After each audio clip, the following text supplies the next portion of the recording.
Trevor keeps texting. Thank you, Trevor. He's let me know that Frank was stuck in traffic. Oh, Tricky Trev. Tricky Trev, yes. Tricky Trev. Oh, we love Tricky Trev. Trevor, Frank has joined us. Frank Warren, good afternoon to you. Thank you for coming, Frank. It's really good to see you.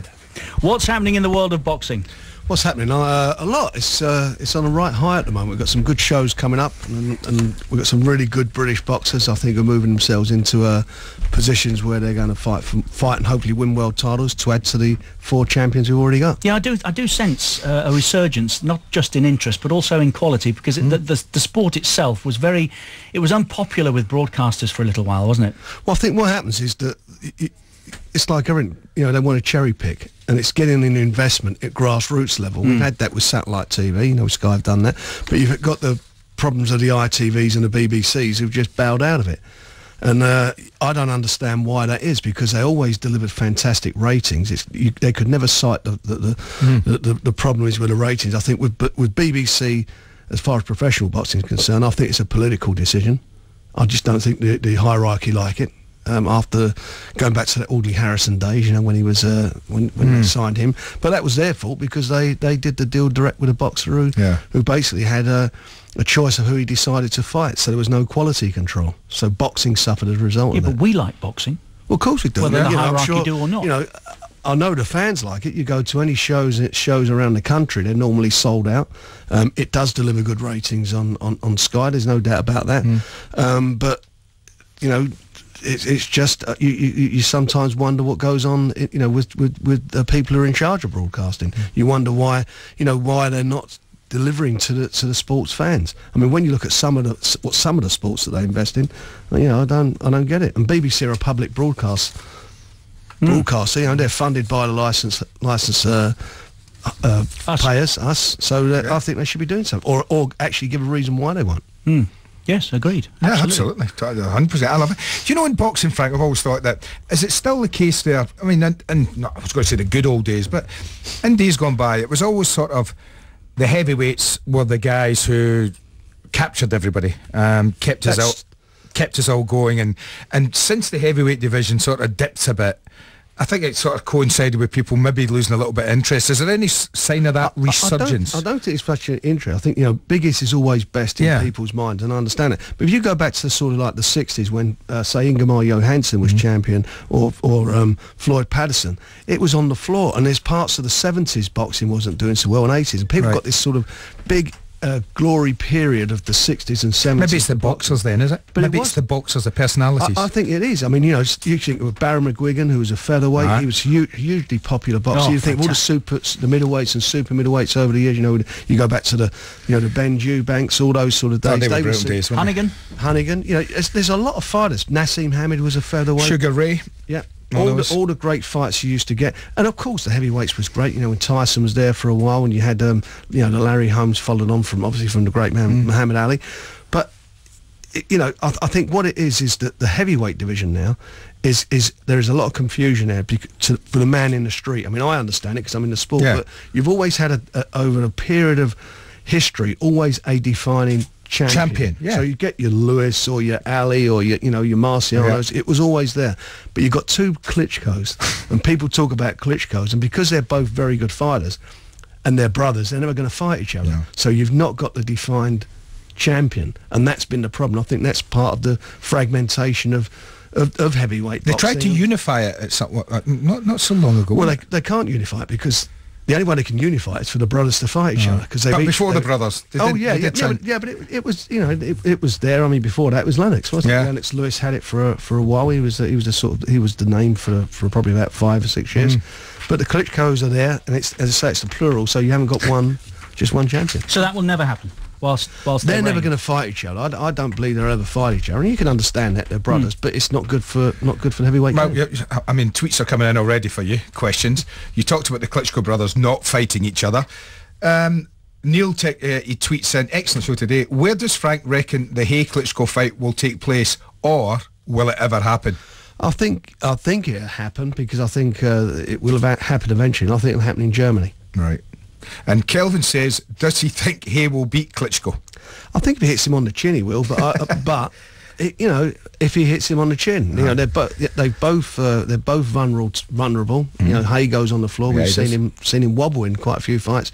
But I just think that if it's in Germany, and I think if he does fight Klitschko, that it's going to be I think he won't be the favourite. That's for sure. One of them junked about against one of your boys, didn't he? To fight. Well, that's a matter of the fight was on. It was then he was injured. He pulled out. Then he was training again for it. He spent a lot of time and money on training, and hopefully there's going to be a resolution to that. Let me just add quite quickly, if it's in the lawyer's hands, allegedly. Allegedly. Do you have a favourite weight, Frank, boxing to watch? No, I prefer the lighter weights, to be honest, because that's how it's been. The big guys. It's great to watch the big guys, but I do prefer to watch the lighter weights because I think that you get more action, and it is more exciting. Right, Frank Warren's with us. I'm delighted to say, don't go anywhere, Frank. Got loads of these tweets and emails that Andy's mentioned. It is 12:27. We haven't got enough time.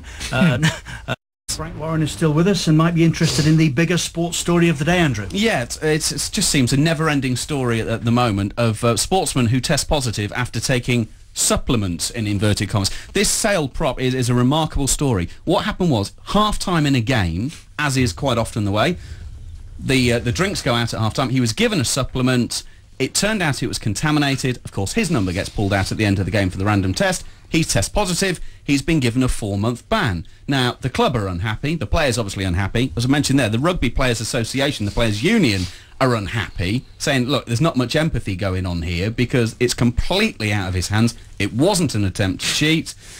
But we've now, I've lost count of how many of these stories. It keeps coming up. Is it not about time? And Frank, obviously you deal with boxers, they take supplements. Would you actually advise someone now, just forget the supplements? It isn't worth the hassle because you're the person who's going to serve the ban, not the guy who's giving it you.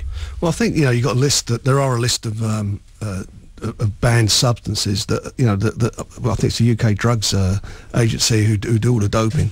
That they have a list, and I think anybody who's involved in any sport should actually be aware what you're giving. If you're supplying that to an athlete or a sportsman, what you're giving them, you have a responsibility. Now, if there is a banned substance on there, then you've got to pay the penalty. I mean, what I worry more about in sport is this HGH, the human growth hormone, which is undetectable. Or I don't think only one person's ever been detected for taking that, and I find that is even more dangerous than supplements. That and I know there are boxers, certainly in America, that have been taking it.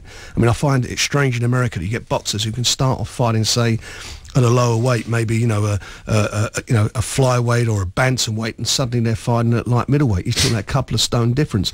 It happens a lot in America. You see boxers jump through the weights. I mean, Roy Jones got found, not allegedly, absolutely found with jump.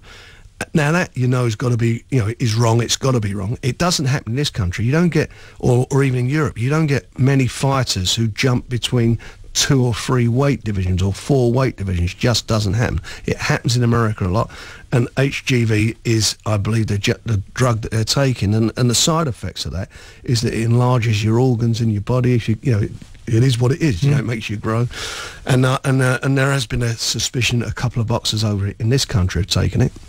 Never been found out, but it is a real cheats drug. I think that's more dangerous than any of the other drugs. Good talking point. Andrew McKenna with today's bigger sports story. 12:35 it is, not to make light of that, but I can think of a few boxers down the years who haven't taken performance-enhancing drugs. I couldn't think of one. Frank Warren's with us. Tweets and emails, Frank. One here from Kelly. What's the best fight that Frank has watched and or promoted, or both? Oh my God! Right, the best fight I've watched, best fight I've watched that I promoted was the most tragic fight. Was Gerald McClellan fighting Nigel Benn. I mean, it was the most amazing fight, but it's the most tragic outcome where, both boxers got badly hurt, and especially Gerald McClellan, who's now in a wheelchair. And any boxer who wants to turn pro, they should watch that video because it was brutal. I mean, everybody there was just so excited whilst it was going on, not knowing what the consequences were going to be to Gerald McClellan afterwards. I can remember Hugh McIlvenney and some of the writers all standing on their seats watching it. It got so exciting. But, it had a most awful outcome. Fights recently that I was involved with, I'm saying recently, time flies, and about 10 years ago with Bob Arum and I, we did Morales and Barrera, the first fight, which was a phenomenal fight in Vegas. funny, and everybody talks about what, Vegas. It was a great fight. There were only 3,000 live people there in attendance watching it. So it's got that thing on it. There was whereabouts in Vegas? What venue? It was in the casino there. In the MGM. Yeah, big one. I was there last year. I went to watch Manny Pacquiao fight Cotto. Yeah.